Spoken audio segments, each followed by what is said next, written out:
9 τα κόρνερ για την Leverkusen, 5 για την Hoffenheim. Στο 70, κεφαλιά 2-0. Στέφαν Κίσλι. Εδώ και πάλι δείτε, η μπάλα περνάει δεξιά από το δοκάρι.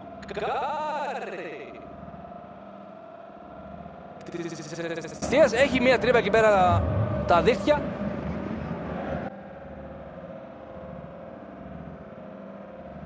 Και μπαίνει μέσα στην αιστεία του Κάστελτς. Ο Κίσλιν δεν έχει καταλάβει τι έχει γίνει.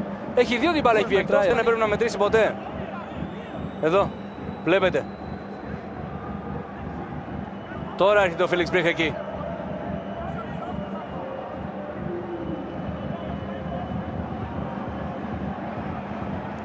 Τώρα προσπαθεί να καταλάβει και ο Φίλιξ Μπριχ τι ακριβώς έχει συμβεί.